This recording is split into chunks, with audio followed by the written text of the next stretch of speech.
Does God exist? What is God like? The two big God questions cannot be separated. Each embeds the other. My whole life I've wondered about God's existence, more recently seeking greater insights about God's traits. I think about both questions, but how to make progress. Some advise that I must first believe. But belief for me, if ever I could believe, would be the end result, not an intermediary condition. That's why, for me, I look for analytical ways to discern God. That's why I look to metaphysics. Anyway, it's worth a try. So I need to ask, can metaphysics discern God? I'm Robert Lawrence Kuhn, and Closer to Truth is my journey to try to find out.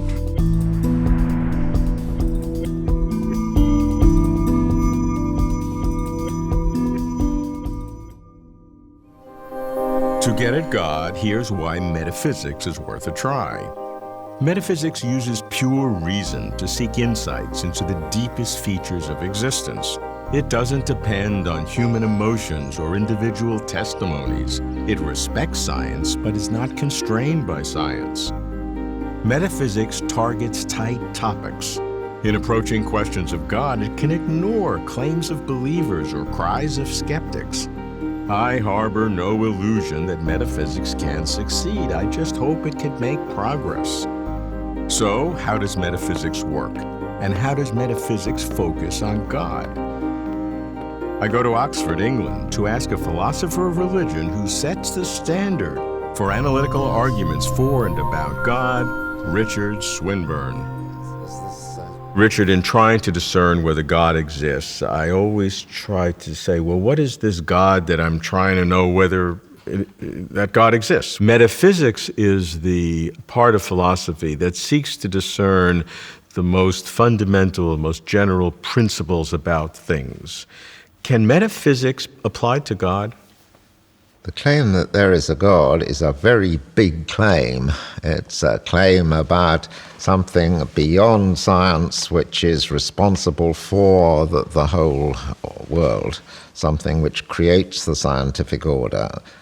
And one needs to explain to people, it's very important we should get our ideas about God clear, because the consequences will be a lot clearer if we know what we're talking about. And so we use the best language we can get hold of for this purpose.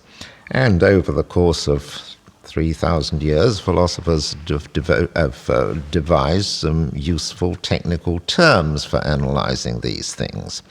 One such term is substance. The substance is just a thing, the things that are made up, which the world is made out of, the planets, the tables, the chairs, the people, they're all substances, particular things. But there's also a word which is sometimes translated substance, ousia in Greek, which is more often translated essence. And the essence of a thing are those properties which are essential for the existence of that thing.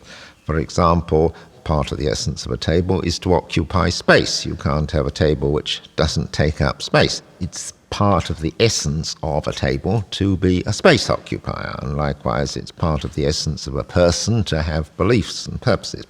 So we have this word substance and word essence. And then other categories we use is cause. If I drop something and it breaks, my dropping it is the cause of it breaking. And then we have the term necessary. And there are different sorts of necessity. There's physical necessity that is in accordance with scientific laws, and there is logical necessity, that is, a sentence is logically necessary if the denial of it entails a contradiction. So I've mentioned various words that are used for describing the structure of the world: substance, essence, cause, necessity, and of course time. Now, we want to explain what God is. All these words are useful. God is a substance. He's one thing, not many things. He has an essence. That is to say, certain properties that he has to have in order to be God, and the essence includes being omnipotent, able to do everything, being omniscient, knowing everything, being perfectly good, and so on. These are part of the essence of God. God is the cause of the existence of the universe. He brings it about and keeps it in being. Some people have wanted to say that God is a logically necessary being. I don't believe that myself. I think God is a necessary being in the sense that he is not causally contingent on anything. He owes his existence to nothing. He doesn't depend on anything for his existence. In that sense, he is a necessary being.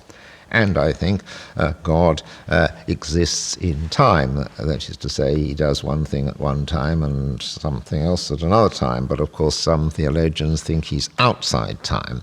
Okay, so I've started to describe to you what God is like in terms of these traditional categories, and they help to understand. So far, all I've done with the categories is to describe the God common to Judaism, Islam, Christianity, and some forms of Hinduism, so it's a pretty widespread concept. There are, of course, other concepts. Why would I choose this one? Well, I think there are arguments for the existence of a God of this kind, which are better arguments than arguments for a God of another kind. Richard takes fundamental categories of existence, substance, essence, causation, necessity, time, and applies them to a supreme being. This process doesn't argue for the actual existence of God. Rather, it asks how fundamental categories could provide insights about God if there is a God. I feel grounded, less at sea, no closer to believing in God, but closer perhaps to getting at what God could be. But if God really exists, why would we need metaphysics to get at God? Why couldn't science work? I head north to the University of Birmingham to ask an expert on the relationship between science and religion, Yujin Nagasawa. So science is good at explaining what is true in this universe. So scientists are interested in what is true in chemistry, physics, biology, and so on. But they're not necessarily interested in what could have been true or what might have been true or what is true in a different possible world or different possible universe. And that's actually something metaphysicians work on. They are very much interested in modality, which includes actuality, possibility, necessity, and contingency. For example, I exist only contingently. I exist only by accident, in a way. If my parents hadn't met, then I couldn't have existed. But according to theists, God exists necessarily. God is a necessary being in the sense that God's existence is not contingent. And moreover, he has all of his properties necessarily. Actually, almost all of them. So God is necessarily all-knowing and necessarily all-powerful and so on. And that's something only philosophers or metaphysicians talk about. Scientists are not really interested in necessary properties. How many properties does God have? How many are that are essential, necessary, and how many are contingent? Does God have contingent properties? A lot of questions to ask. In order to answer the question, you have to do conceptual analysis. So start with a definition of God and then see what kind of attributes we should ascribe to this God. Okay. So my definition of God is that God is the greatest possible being, or God is something than which no greater can be thought. And according to classical theists, God should have omniscience, omnipotence, omnibenevolence, timelessness, changelessness, incorporeality, and so on. And these are all necessary properties of God. And they attribute these properties because they think that they are great-making properties. Are there categories of God that are contingent, that didn't have to be the case? Some claim that the fact that God created the universe is not necessary. That was God's decision. So it could have been the case that God didn't create the universe, but God chose to create the universe. So that could be a contingent property of God. Let's take some of the controversial characteristics of God, that God is immutable, God can't change, God is so-called impassible, is not affected, doesn't suffer. Some have said that God can't change, can't suffer, or God would not be perfect. Others have said that unless God can change and unless God can suffer with humans and others, that God is not perfect. So here you have metaphysics, which is maybe not surprising, arguing both sides. This depends on whether we should accept the static view of God or a more dynamic view of God. And if we accept the static view of God, then God should be impassible and immutable as well, because God shouldn't be psychologically or physically affected. But if you think that God is more dynamic, then he should be passible and mutable as well. God should change all the time. And feel our suffering by really suffering in God's own being. That's right. So God is not just an observer of our suffer. And so those are two radically different approaches. So metaphysics looks like it's just confusing us with options as opposed to helping us understand God. Right. Again, here, metaphysics is very important because we need to compare these two different concepts of God, and we need to run philosophical arguments to see which view of God is more plausible, which God is greater than the other God. And how does that affect us? What follows from that? If we want to know ultimate reality or the ultimate origin of everything, we cannot just appeal to something exists contingently. We have to appeal to something that exists necessarily. And that's something only metaphysics can discover.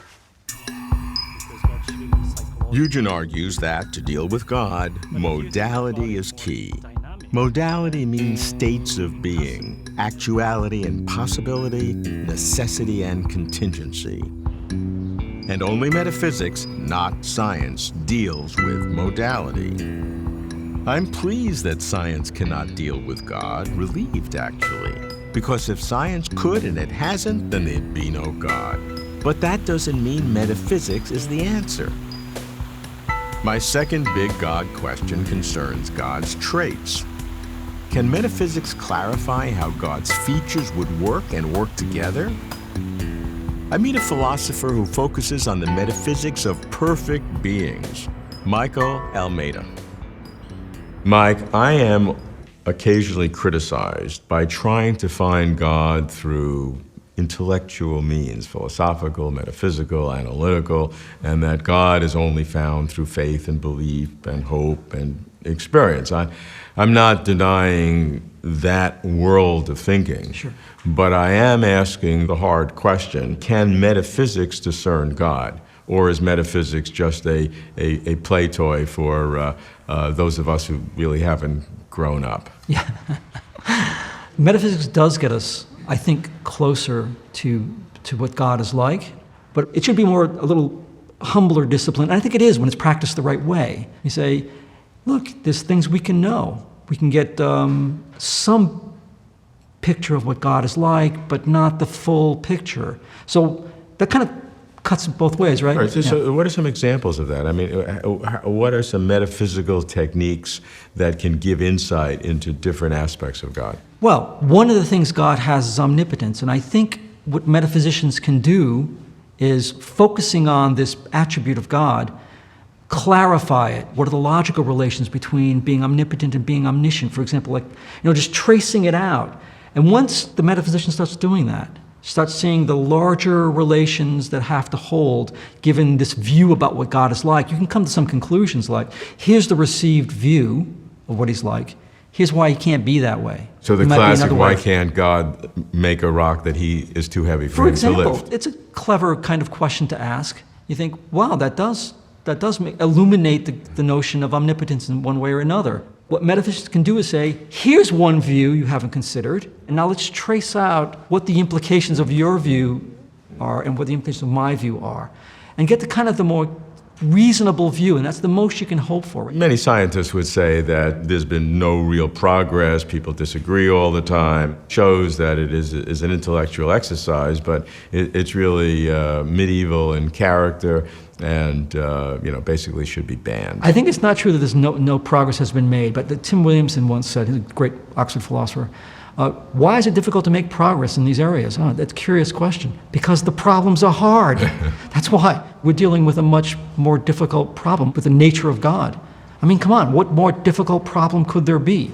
We don't get to inspect God. But if you look over 1,000 or 2,000 years in terms of metaphysical thinking, in terms of God, have our understandings been more clarified? I definitely, just to go to omniscience. I mean, they used to say things like God knows everything, and there are all kinds of ways in which that can't be true. You can't know vague propositions, which are neither true nor false. But there was no discussion of vague propositions back then. So we've got this new kind of way of understanding, expanding the notion of what omniscience is. And we know a lot more about it, right? God doesn't know the set of all true propositions. Why? Because there isn't one. That's why. And we didn't know that back then either. So I'm calling this progress. So this is progress in these ways as we understand. Limiting God's omniscience, circumscribing God knowing all is progress, but it's progress writ small. Can metaphysics go larger? Wield its analytical scalpel to highlight or expose God's complexity, contradictions, ambiguities, and subtleties if there is a God. Many philosophers are religious skeptics. I ask one who rejects theism, but seeks what he calls ultimism, deep, meaningful, valuable truths about existence. But John Schellenberg is still a skeptic.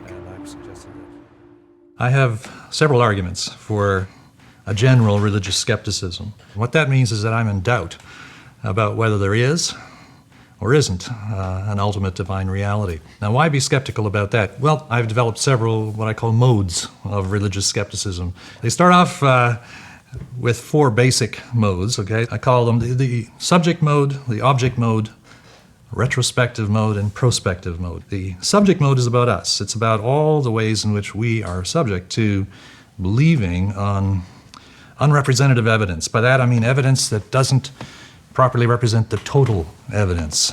And at this early stage in our development, we are still liable to either overlook or to neglect or to in some other way just miss out on important evidence. So there's the subject mode. And the object mode says, look, as finite human subjects with all those idiosyncrasies, we're trying to get the ultimate truth about the nature of things. The object of religious belief, and indirectly also of disbelief, is a proposition about ultimate things.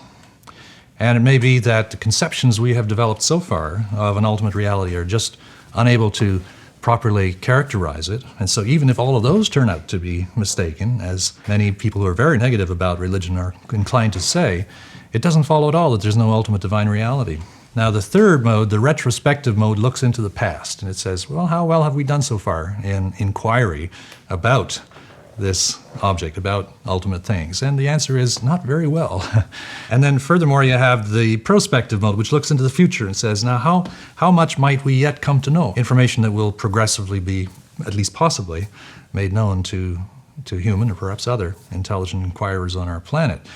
All right, so if you take the subject and the object mode, you can see that they both refer to limitations. So you put those two together, you get what I call the limitation mode, okay? Now, if you take together the retrospective and the prospective mode, So temporal. they're both talking about time and how much we've been able to get done, and they both refer to our immaturity, though in different ways. So you put those two together and you get what I call the immaturity mode. And now the final move, all right? Limitations and plus immaturity. You might think that if we're going to get somewhere in the religious quest, despite our limitations, we should at the very least have done a very thorough, detailed, long, and proper investigation. And yet we haven't. We are both very limited in this ultimate quest and very immature. So you take those two together and you get what I call the presumption mode. It's presumptuous of us to think that at this stage in our development we should be able to Now that's justifiably believe. Now that sounds depressive. It sounds like we can hardly know anything. It's just a starting point for thinking about religion.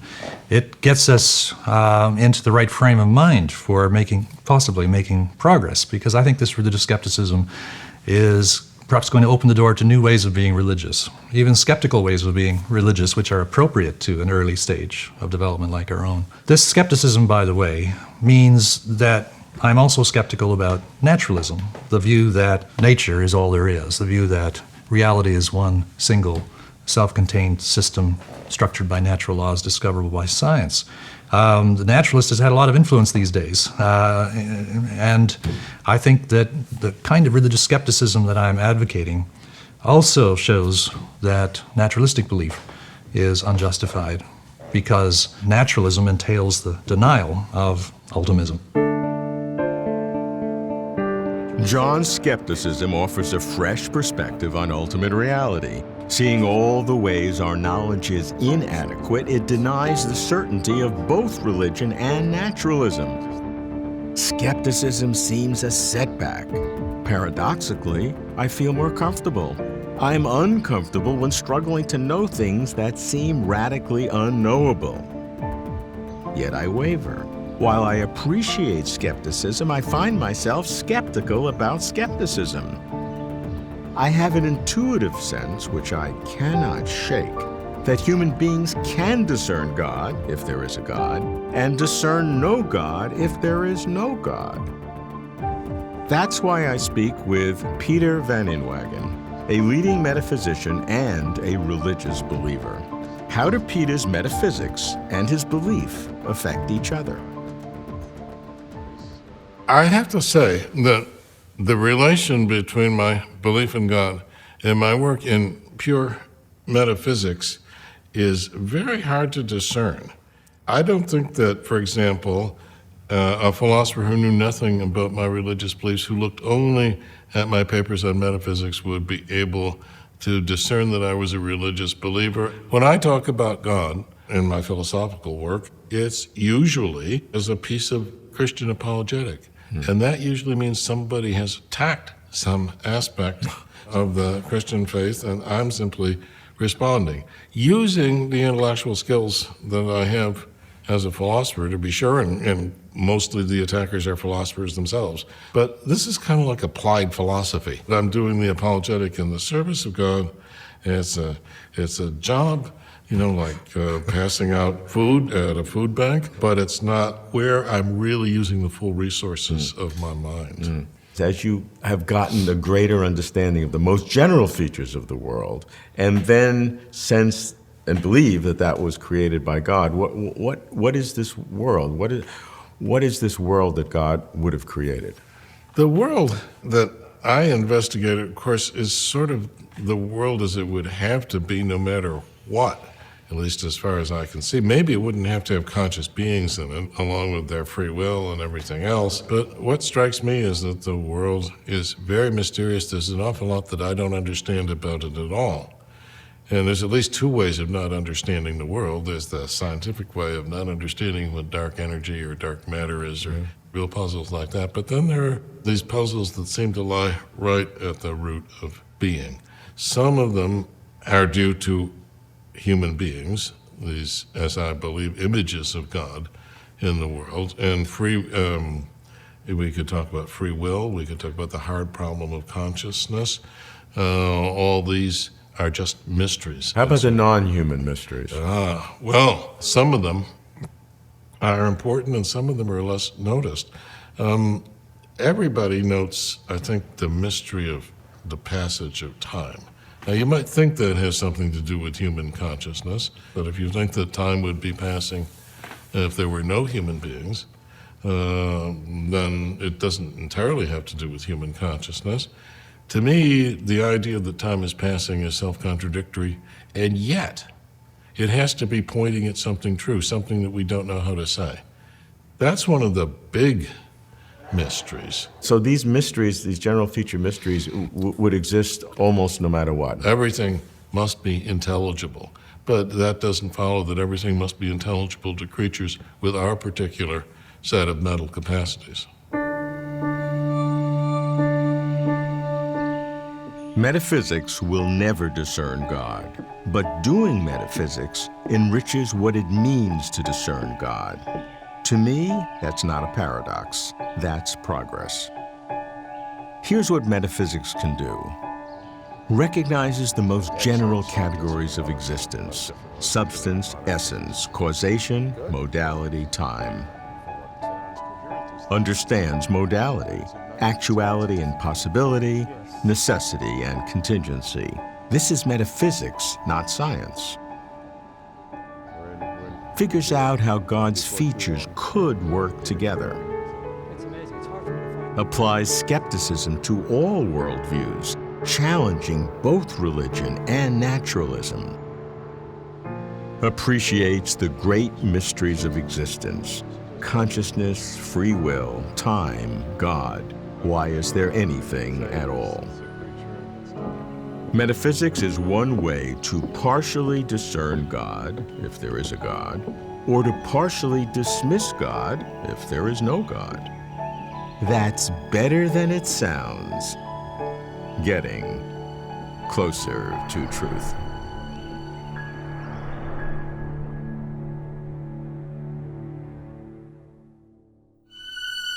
For complete interviews and for further information, please visit closertotruth.com.